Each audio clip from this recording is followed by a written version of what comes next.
health. And I'm not even going to go through all of these here because you're going to hear from the people who direct these and coordinate these specializations. Health and mental health, community, social, and economic development, and children, youth, and families. And electives. So, the electives, obviously, are intended to let you get some greater depth in something of particular interest, passion, or to try something new. It's a wonderful opportunity to try something that you don't know if you will like. Make good use of your electives. Okay, that's curriculum. Okay? I'm going to march through a lot of this. None of this is information that you will not be getting over and over and over and over again, so don't worry. Okay. I just want to spend a moment on licensure. Okay? Every state in the United States has its own licensing board and its own licensing requirement. Our MSW program is accredited by the Council on Social Work Education, okay? Which means actually that it cannot confirm or guarantee that the program meets requirements for professional licensure. We are obviously under their supervision, but getting your MSW in and of itself is not sufficient. Our Office of Provost provides additional information on academic programs and professional licensure, and you, I think, have or will be getting these PowerPoints sent to you. Do you have them where you sent them? Yeah. So just click on it and find out exactly about the licensure. Don't just rely on us to give you that information. I get lots of questions from students about how to go about applying for licenses and the qualifications, what you need. Go directly there. Okay, be a good researcher and go directly to the site. The Association of Social Work Boards, the ASBW, owns, maintains social work licensing examinations that are used to test competence in practice, okay, which assures your clients, when you get your license, that you have met at least the minimal requirements of knowledge and skill. Okay? Now, there is something called the SARA statement, which I'm going to go over later, okay, because it's at the end here. We have that picture of it. Okay? Now, I'm sure you have tons of questions about all these along the way. Kind of hang on to them somewhat. We'll have a chance later in the day for questions, but we're just telling you these are sort of heads up for things to keep in mind, things that you will be coming. Whoops, I did something wrong. What did I do? Okay, here we go, moving on quickly. Student opportunities. There are lots of opportunities in the College of Social Work for you to start being involved in many different kinds of ways. There are opportunities for you to affect, actually, your education, to affect the environment outside of the College of Social Work. Within the college, we have Phi Alpha Social Work Honor Society, and you will be getting lots more information about that. The Social Work Student Association, the SWSA, is the sort of inclusive student work education organization, and you're going to hear from students who are members in the leadership of all these in the afternoon, so we're just going to run through these. And the Black Social Work Student Association, and Dr. Owen spoke about that. I think he is the faculty mentor for that, but you're going to hear more later. Within the college, we have the opportunity for you to have shared governance in a number of areas. The MSW Program Committee, which I chair, has student representatives, and if you are interested in being a student representative in the MSW Program Committee, please get a hold of me, let me know. The Field Education Advisory Committee also is an opportunity for you to exert leadership. One, to be a sort of liaison with your colleagues, but also to have leadership. And you'll hear more about that tomorrow in your field. And faculty recruitment. We have student representatives in the process of hiring new faculty, and I'm not sure this year what the plan is for hiring. I don't know if Dr. Pittner knows. We are hiring new faculty, so if you would be interested in serving on the committee and having some impact on the faculty that we hire, there will be information about how to join that. Okay?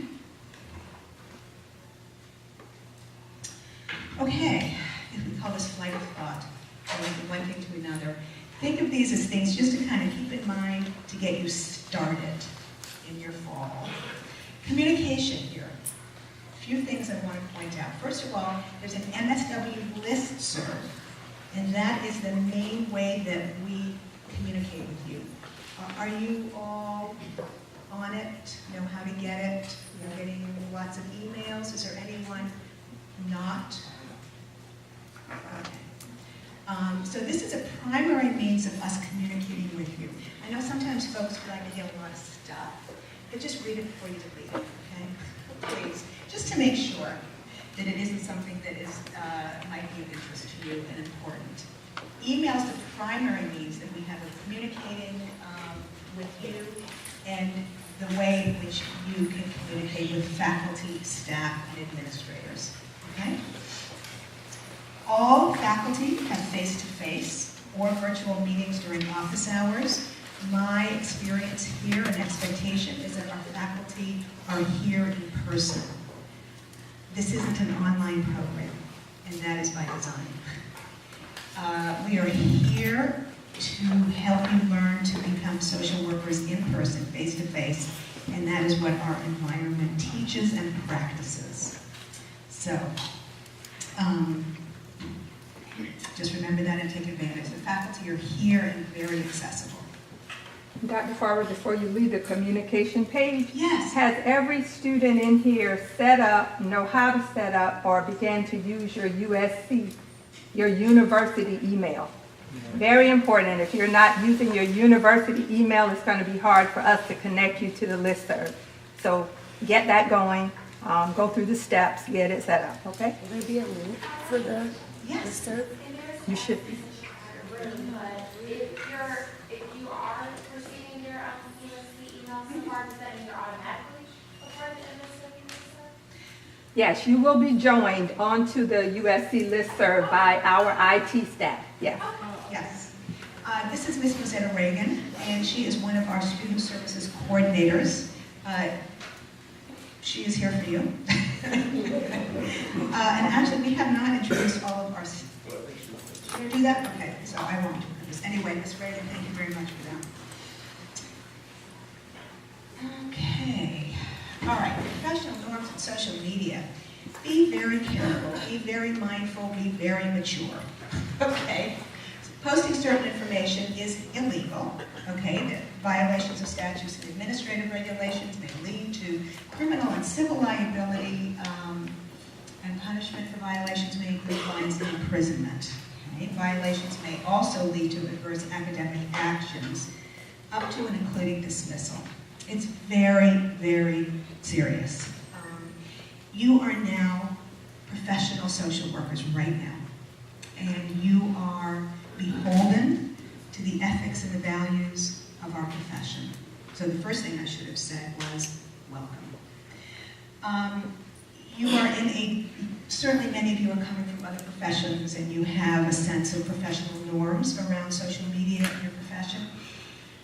It's very, very important to think very carefully, and I would say very conservatively, about the possibility of sharing information which puts clients and colleagues at risk of any kind of public exposure. Okay? So, this picture, what could be wrong with this picture? Anyone, like, what could be going on here that really counts in what I'm talking about? Yes? I don't even think about work at work. In other words, you don't care about your job. Yeah, yes, publicly. So just imagine who might see that, right, and what that message is.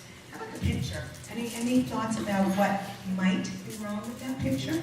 Yes, ma'am. It looks to be children in the picture, so Okay. you get permission, and you post the picture without getting permission to post the picture. Absolutely. Okay. Anything else look possibly amiss? So it could be children. It could be... The house in the back? Oh, that's a good thing. Who said that? Oh, good idea. I hadn't thought about that. Good idea. Yeah. These could be clients. Right? You don't know. Be very, very mindful of the fact that you are now beholden to the MSW Code of Ethics. We're a value-based profession. Okay? I don't mean to sound grim about this, but there certainly have been, not often, but regular situations in which someone thought it would be fun, funny, amusing to post some statement about a client or even a photograph. And I will tell you that those individuals are not among your future colleagues as University of South Carolina graduates. Okay, it's very serious. And sort of as the world gets more sort of able to communicate in different ways, it becomes more and more important to think about the ways in which we can protect vulnerable clients' identities and well-being. Are you saying they got like taken out the program or? Yes. Yes. Now, the last one I can remember, actually, someone posted photographs of clients, and that was, that person is not a graduate of our program. So I know I look grim and sound rude, but sort of as time goes on and there are more ways to publicly communicate, it becomes more and more important to figure out how to protect vulnerable clients' identity and well-being. Any other questions about that? Okay, so this is a real quick message. Classroom norms. Lots to say about that. The only thing I want to say here is the following. There are many policies to which you are beholden as social workers, as a professional, as a member of the Carolina community, which and all these sort of identities affect your behavior. And there are rules in obviously various places. However, here, your classroom instructors have the authority to determine attendance policies, his or her own grading scale, and the use of electronics in the classroom. Okay? So you may see some variability if you're comparing notes, looking at each other's syllabi, even with different sections in the same course, where there are people who will say, 2 absences, a grade goes down. Other people who will say, you just have to let the instructor know. There are lots of different variations on each of these attendance, grading scale, and using electronics. It's up to your professor. So just be sure that you're very clear about what your professor's expectations are. Okay? And don't assume that the policies will be the same across all sections, even if it's the same course. That's sort of part of what we consider academic freedom of our faculty. Okay, the Code of Ethics. So I have made some reference to it. This is going to be quick because you are going to read it, learn it, study it, think about how to apply it over and over and over and over again through your MSW education. In addition to the knowledge and the skills that are required to be an excellent master's level social worker, we are a value-based profession. And the MASW, the National Association of Social Workers Code of Ethics, is exactly as it says. That is our code of ethics. It establishes the values, principles, and standards that will guide your conduct as a master's level social worker. Well, and it does also if you're already a BSW level social worker. It is relevant to all social workers and social work students, regardless of where you're working, the kind of setting you're in. Right now, welcome to the profession. Join us who are all required to operate under the NASW Code of Ethics. Okay? It was revised in 2017, and I'm not going to go over here what the differences are, but one of the changes had to do with, as I alluded to before, increased use of technology, and ways in which the Code of Ethics has had to be revised in light of technological changes. You will probably immediately in a field seminar go online and get this, but I just want to draw your attention to it now. Okay. We are all here because we share your mission to the profession. It's a professional school. We are all professional. Actually, not every single faculty person has an MSW, but we all share the commitment to the values and the mission of the profession. And we are here to help you be the very, very best social workers that you can be. And we know that that's what you want for yourself. So any sort of questions before we go on? Anything? Okay, I'm going to ask you to do the following. That is to sign what is called the SARA Statement, State Authorization Reciprocity Agreement, or MSW students. Okay. Licensure requirements vary across states.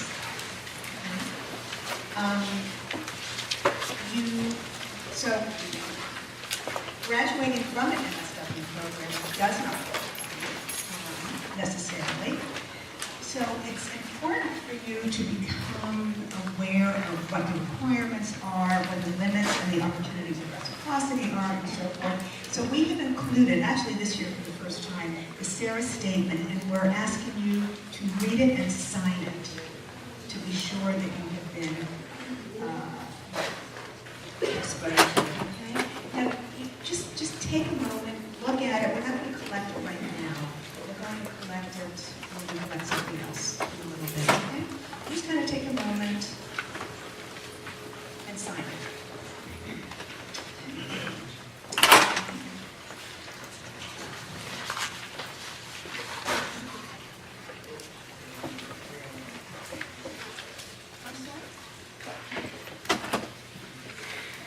I'm sorry, is there a question? I'm sorry? Well, you don't have the SARA statement. Thank you. Miss Singleton, okay. Yeah, just make sure that you sign it and that you've given it to us, you know, before the day's over. We'll collect it later, but just make sure that you do that.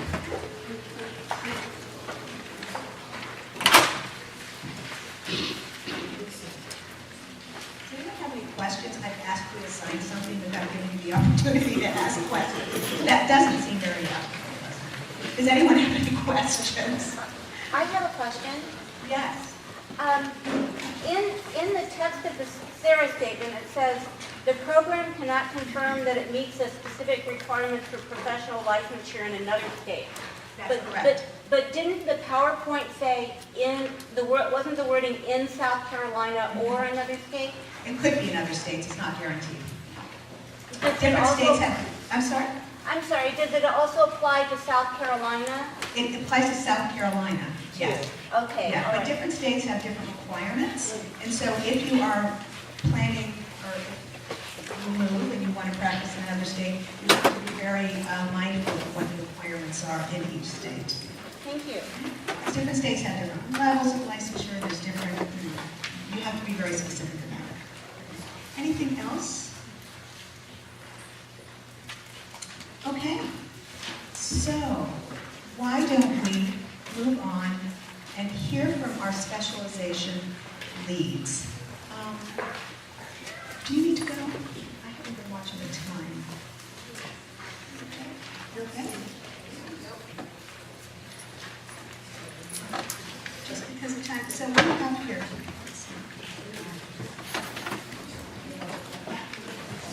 Yes, Park? Are you on the top? Okay, we're not going to do this in order of the slide here because we have some folks who have other things. So,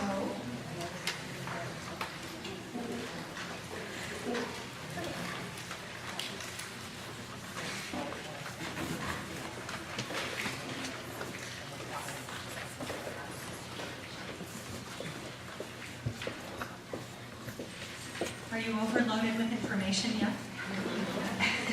Everybody just take a deep breath. And we're going to shift gears a little bit.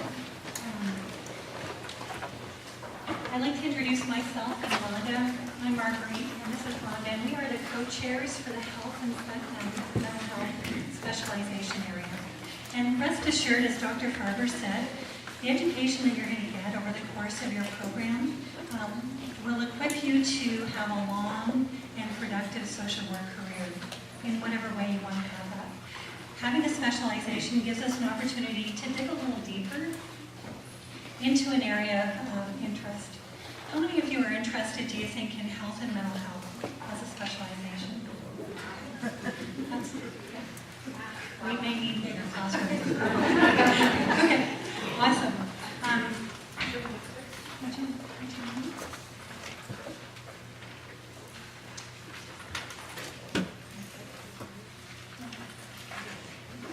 There are 3 areas of specialization. They are the health and mental health specialization. Go ahead.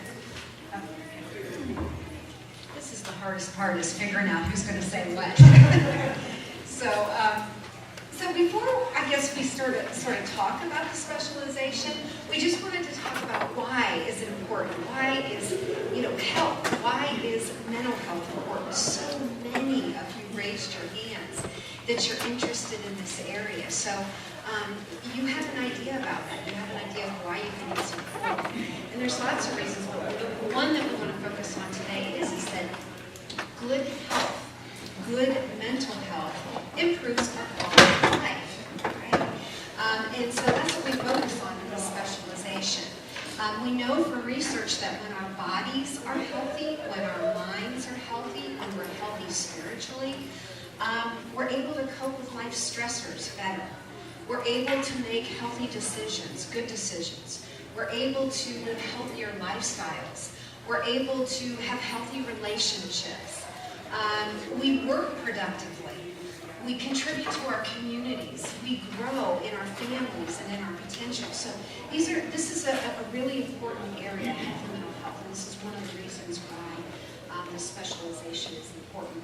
So what about this specialization? Well, a couple of things that we want to say about it. First of all, there's a great need. Here in the United States, I don't know if you've ever seen this statistic or not, but mental illness affects 1 in 5 American adults. So if we put that into numbers, that's about 45 million people. That doesn't include adolescents, and we know that there's a growing population of adolescents that have mental health issues as well. We also know, when you get into the specialization, you're going to hear us talk a lot about integrated care. And what integrated care is, basically integrating mental health and substance use services into primary care. And the reason why we're doing that in this country is because we know that an increasing number of patients who go to visit their primary care physician are actually there for mental health or substance use reasons. In fact, the statistic shows up here, I think 50 to 70% of all primary care visits are for psychosocial concerns. So, the other reason why this specialization is important is because of the Affordable Care Act. I'm sure you've heard of this law that we have in place about our health care. And one of the things about this law is that we're focusing more on integrated health care and we're focusing more on prevention. That's really exciting to me. I have a background in substance use. I've spent about 25 years working throughout the continuum of care from prevention to recovery. And it's exciting to me that we can spend more effort in prevention, which is very much needed. We haven't done that in the past. It's also an exciting time for you as social workers to get into this area of health and mental health because there are jobs, right? And that's what I think you're probably all interested in once you graduate, is getting a job. So the Bureau of Labor Statistics is projecting right now about a 25 to 30% increase in jobs in health and mental health for social workers. So that's good news, right? Okay, so in terms of preparation, how does this particular specialization prepare you as a social worker to go out into the field and be employable? Well, there's some very basic skills that you must know how to do well. The first one is that you need to learn to develop the skills of how to conduct a biopsychosocial spiritual assessment of these health and mental health concerns that clients often present us with. You also need to learn how to design and implement treatment plans and how to practice evidence-based models to promote both health and mental health. And also you need to understand the policies. Sometimes I'll get students in class and they'll say, when I'm teaching interventions, they'll say, well, I just want to learn the interventions. I don't care so much about the policy. And I always say, no, it's the policy that determines what interventions you do. So policy is a really important part of health and mental health as well. So this program prepares you on all of those levels. And yes. So I'll dig into the curriculum just a little bit. In this program, we're going to talk theory. I know it sounds sort of dry, but actually it's really important for you to understand. I may know that certain things are bad for me. Why don't I change? How can you help me understand that? So theory helps us understand human behavior in the context of why a person may or may not want to be changing. And that context may include personal factors, but importantly environmental factors that may be contributing to difficulty around change. So we're going to dig into theory and understand that. We're going to dig into policy as well, as Rhonda mentioned. Who decides what's fair and efficient when it comes to health and mental health policies and programs? Is recovery a business? Who are the stakeholders? And who's making these choices and decisions? And how do we get to be part of that conversation so that we can make change?